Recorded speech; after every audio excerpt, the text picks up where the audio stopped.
Welcome back to एंग्लोडिक्टो friends.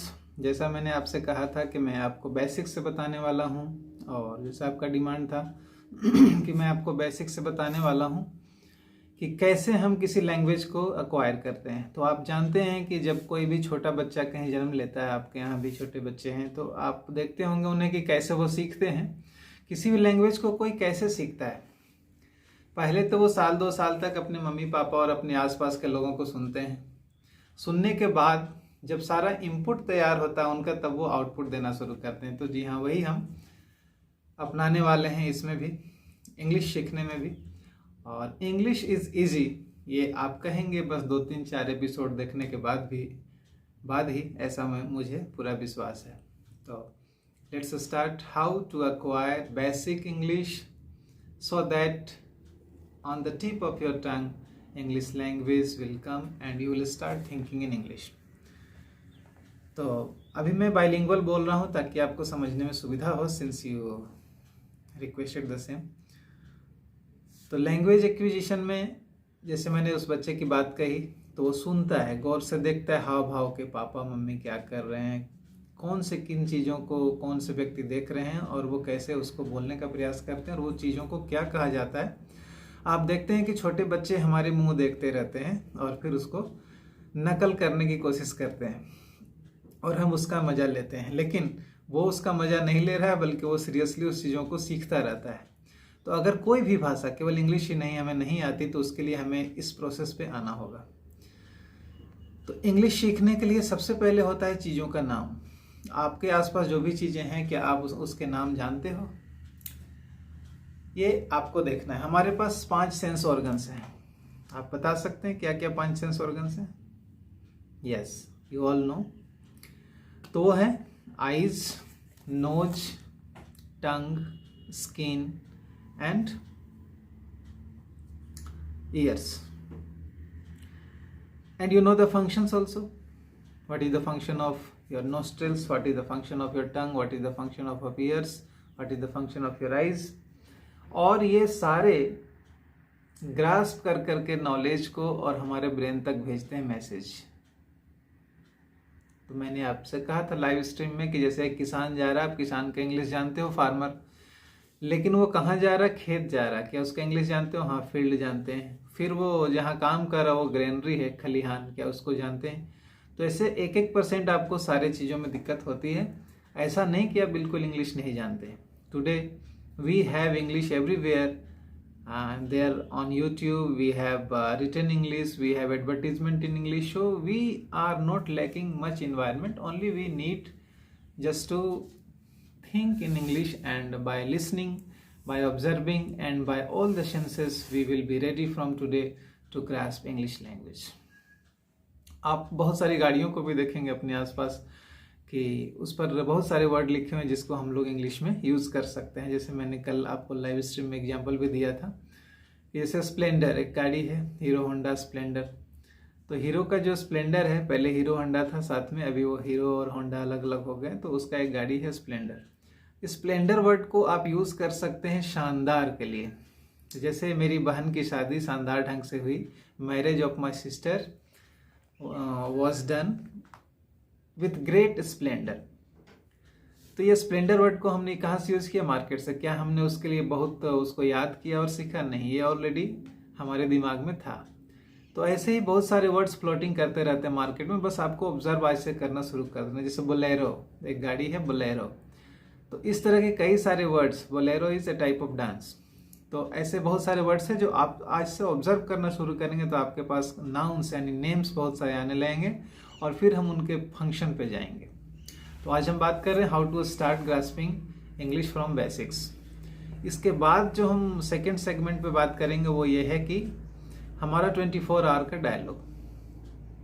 आप जानते हैं कि आपके कई रोल हैं। जैसे जैसे आपका एज बढ़ता है, आपका रोल बढ़ते जाता है।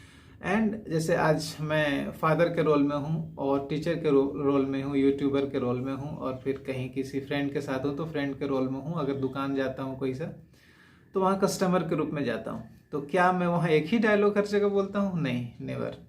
We speak different dialogues, we role play differently in 24 hours. You know these things. तो जब आप पापा के साथ हैं तो you need to speak the dialogue differently, and when you are in a shop you speak it differently. जैसे चावल कैसे किलो है, दुकान में पूछेंगे, घर में पूछेंगे मम्मी जल्दी से नाश्ता दे दो। सो डायलॉग्स आर डिफरेंट। तो सबसे पहले आप क्या करेंगे कि मेरे इस वीडियो के देखने के बाद ही, आज से ही, you will note down all the dialogues whatever you speak according to your role play. तो वो आपको 75% डायलॉग्स आप देखेंगे कि रोज रिपीट हो रहा है। जैसे मम्मी मेरा बैग कहाँ है, मुझे स्कूल जाना है। This type of common dialogues, चावल कैसे किलो है, इस साबुन का कितना, उस चीज का कितना, सब्जी, ये सब्जी कैसे किलो दी है, मार्केट में पूछते हैं। तो this dialogues are very common and certain and fixed. तो आप देखें कि आप बड़ी बड़ी बातें जब अंग्रेजी में करने लगेंगे सीख करके, फिर भी ये डायलॉग्स तो वही रहते हैं। तो क्यों ना सबसे पहले हम उन डायलॉग्स पे अपना कंट्रोल कर लें। तो मैं आपको सजेस्ट करता हूं, you note down 24 hours dialogues, you translate it and mug up and start using. जैसे क्या मैं इसे ले लूं, क्या आप जरा नमक पकड़ाएंगे। मान लो खाना खाने बैठे हैं और नमक तीसरे व्यक्ति के पास है, मुझे नमक लेना है, आपको उससे मांगना है, कैसे मांगेंगे। तो ऐसे जो कॉमन डायलॉग्स हैं, could you pass me the salt, please pass me the salt, ऐसे जो कॉमन डायलॉग्स हैं, मे आई कम इन जैसा। तो पहले हम देखेंगे कि इन कॉमन डायलॉग्स में हम क्या ऑलरेडी जानते हैं और कौन सा हम नहीं बोल पाते हैं। तो आप देखेंगे कि 10 से 12 ऐसा डायलॉग है जो आप नहीं बोल पा रहे हैं, जो 24 घंटे में आपको बोलना पड़ता है, और उसी वजह से आप फील कर रहे हैं कि आपको इंग्लिश नहीं आती। तो सबसे पहला काम आप जो करेंगे, मैंने कहा कि 5 सेंस ऑर्गन्स है हमारे पास, और आज से जो भी वस्तु को हम देखेंगे, चाहे वो किचन हो, चाहे मार्केट में जाएं, चाहे कहीं जाएं, जो चीज़ हम देखते हैं मतलब उसे हमको उसका इंग्लिश वर्ड आना चाहिए। सेकंड क्या है कि 24 आवर में आप जो डायलॉग बोलते हैं, उस डायलॉग में से आप कौन सा ऐसा डायलॉग है जो नहीं बोल पाते हैं, स्कूल में, कॉलेज में, घर में, कहीं भी, उस डायलॉग्स को नोट डाउन करिए। आप जब सोचेंगे तो आप देखेंगे 15 से 17 ऐसे डायलॉग जरूर निकल रहे हैं जिसको बोलने में आपको हिचकिचाहट या प्रॉब्लम है। फिर उसकी इंग्लिश या तो मेरे कमेंट बॉक्स में पूछ लो, या मेरे पे व्हाट्सएप पे पूछ लो, या फिर ऑनलाइन देख लो, जैसे भी किसी भी सोर्स से, there are experts around you. तो उसको जानने की आप कोशिश करें और उसको अपना लें। इसके बाद जब लैंग्वेज की बात करेंगे, जब इसके गहराई में जाएंगे, तो हम इसके 4 स्किल्स होते हैं। वो क्या क्या है? लिसनिंग, एल पहले आता है, स्पीकिंग, एस उसके बाद आता है, लिसनिंग, स्पीकिंग। तो जैसा मैंने वीडियो के शुरू में कहा था कि कोई बच्चा क्या करता है, पहले सुनता है सबको, अपने आसपास के लोगों को, फिर बोलना शुरू करता है। लिसनिंग, स्पीकिंग, इससे थोड़ा फास्ट होता है रीडिंग उसके लिए, और फिर राइटिंग। तो रीडिंग, राइटिंग वो सीखता है स्कूल में जा करके और अपने मम्मी पापा से। लेकिन लिसनिंग तो वो जन्मजात गुण होता है। अब LSRWN 4 में से 2 रिसेप्टिव स्किल्स हैं, 2 इनपुट हैं और 2 आउटपुट हैं। तो 2 इनपुट क्या है कि जब आप कुछ सुनते हैं, God has given us 2 years, ठीक है। तो ये 2 कान हमें क्यों मिला है? क्योंकि हमें ज़्यादा सुनना है, बोलना कम है, एक ही मुंह मिला है हमें। तो इसलिए हमें सुनना ज़्यादा, यानी स्टोर ज़्यादा करना है, तभी तो हम ठीक से बोल पाएंगे। तो हम लिसनिंग करते हैं, ज़्यादा से ज़्यादा आज से हमें लिसनिंग करना है, चाहे वो न्यूज़ हो, चाहे वो मेरी बातें हो ऑनलाइन ऑफलाइन, आप सुन रहे हो, देख रहे हो, तो चाहे वो कोई पॉडकास्ट हो, चाहे वो कोई इंग्लिश सॉन्ग हो, चाहे वो कोई इंग्लिश प्रोग्राम हो, anyway you have to listen English. And when you start listening English, then automatically thinking in English starts naturally. That brings fluency in future. तो इस पर हम और विस्तार से बात करेंगे। अभी हम बात कर रहे थे लिसनिंग, स्पीकिंग, रीडिंग। आप जानते हैं, बहुत बार पढ़े होंगे, सुने होंगे, reading max a full man. यहाँ मैन और वीमेन बराबर है। Reading max a good human being. जितना आप देखेंगे कि जितने भी सक्सेसफुल लोगों का आप बायोग्राफी निकाल के देखो, अब देखेंगे they all are voracious reader. Voracious reader means वो बहुत ज़्यादा पढ़ते हैं, पढ़ाई के लिए वो भूखड़ है। जैसे एक भूखा व्यक्ति जल्दी से खाना खा जाता है ना, वैसे ऐसे लोग बिना पढ़े सोते नहीं हैं। कम से कम आधा से 1 घंटा सारे सेलिब्रिटीज, सारे बड़े बड़े लोग पढ़ते हैं। आपको मेरा विश्वास नहीं तो आप उनके बायोग्राफी को आप देख लेना यूट्यूब पे निकाल के। तो रीडिंग करने से क्या होता है ना कि वर्ड्स याद करने से अच्छा है कि रीडिंग करते हैं तो अपने आप आपको आपके दिमाग में आता है, क्योंकि सेंटेंस में, यूज में आप वर्ड्स के फंक्शन में आप ज़्यादा याद कर पाते हैं, ना कि आप उसको मगअप करेंगे वन बाय वन करके। पहले मैं भी छोटा था तो फिर मैं लिस्ट बना करके वर्ड्स को याद करता था, लेकिन ऐसे एक दिन याद किया, दूसरे दिन भूल गया। लेकिन जब मैंने उसे सेंटेंसेस में लिखना शुरू किया और यूज़ करना शुरू किया, तो जिस चीज़ को आप यूज़ करते हैं, क्या आप मोबाइल आपने कभी खरीदा था तो उसके मैनुअल्स को लाइन बाय लाइन पढ़ा है आपने कभी? नेवर। हमने सीधे इसको यूज़ करना शुरू किया। तो लैंग्वेज भी कुछ वैसा ही है, यूज इट।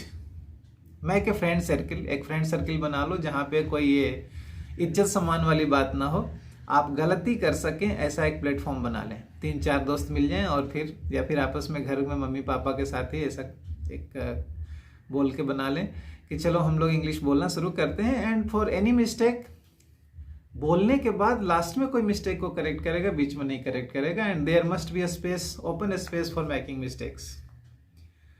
और जब एक बार आप फ्री हो जाएं कि मिस्टेक्स करने से कोई प्रॉब्लम नहीं है, तो आप बोलना शुरू करेंगे। और जब आप बोलना शुरू करेंगे तो उसको बोलते हैं प्रैक्टिस। पहले आपने साइकिल खरीदी, साइकिल आपके ऊपर झुका हुआ था, फिर आप साइकिल को सीधा करके चलाने लगे थे रोड पे। याद करो जब आप साइकिल सीख रहे थे या किसी को साइकिल सीखते देखे होंगे।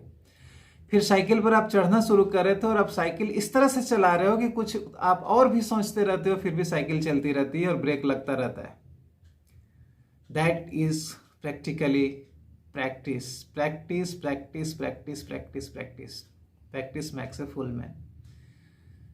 तो उसके बाद हमने मोटरसाइकिल भी चलाना शुरू कर दिया। फिर कोई बम्पर आता है, स्पीड ब्रेकर आता है, खुद से ब्रेक लगाते हैं। पहले क्या था कि जैसे दूर में ही ठोकर है, मैं जब बाइक सीख रहा था उतना दूर तक अगर 50 मीटर पे ठोकर रहता था तो यहीं से मैं ब्रेक लेना शुरू करता था। तो इसको क्या बोलते हैं? इनएक्सपीरियंस। तो फिर बहुत चलाए, हजारों किलोमीटर चलाए और फिर क्या हो गया, वो अभ्यास हो गया। अब आप देखते हैं कि जो लोग गाड़ी चला रहे हैं उनके दिमाग में कुछ और भी चल रहा हो, फोन पे भी सुन रहे हैं, फिर भी गाड़ी को चलाते रहते हैं। That is called experience. हालांकि ऐसा हमें करना नहीं चाहिए रोड पे, लेकिन मैं एक्सपीरियंस की बात कर रहा हूँ, so I am giving that reference. तो आपको भी क्या करना है, फिर से मैं रिपीट कर दूं कि हमारे सारे सेंस ऑर्गन्स को आज के इस वीडियो को देखने के बाद से ही हमें करना है कि चाहे वो हम किसी चीज़ को टेस्ट करें तो कड़वा मीठा जो भी हमें मिलता हो इंग्लिश में हमें आना चाहिए शब्द। जो भी हम सुने, टिक टिक साउंड हो या चरमर साउंड हो या जिंगलिंग साउंड हो, सारे साउंड्स का हमें इंग्लिश आना चाहिए। या जो कुछ भी हम देखते हैं अपने किचन में, घर में, बाहर, मार्केट में, वो सारे चीज़ों का हमें इंग्लिश आना चाहिए। और फिर जो भी हम टच करते हैं और फील करते हैं, एब्स्ट्रैक्ट और कॉन्क्रीट चीज़ जो नहीं दिखता वो भी हम टच करते, जैसे एयर नहीं दिखता है, तो जब एयर टच करता है आपके बॉडी को तो फिर आप स्किन से फील करते हैं कि कूल एयर है, ब्रीज है या फिर हॉट विंड है ना। तो जो फीलिंग्स है उसके भी नाम है, उसके भी फंक्शंस के भी, वर्ब्स के लिए भी वर्ड्स हैं। तो ऐसे आप देखेंगे कि सबसे पहले क्या चाहिए, एक मेसन को, एक मिस्त्री को घर बनाने के लिए क्या चाहिए? सैंड, बालू चाहिए, कंक्रीट चाहिए, सीमेंट चाहिए, ब्रिक्स चाहिए, ये सारे मटेरियल्स हैं। ऐसे ही words are your material, words are power, इसके बिना कुछ नहीं होगा, शक्ति के बिना कुछ नहीं होगा। तो ये बेसिक वोकेबलरीज के लिए आज से हमें सेंस ऑर्गन्स को अपना जगा के रखना है कि आज के बाद मेरे सामने से कोई भी ऐसा वर्ड फीलिंग्स से रिलेटेड हो, टच से रिलेटेड हो, टेस्ट से रिलेटेड हो, कुछ भी हो, वो छूटना नहीं चाहिए।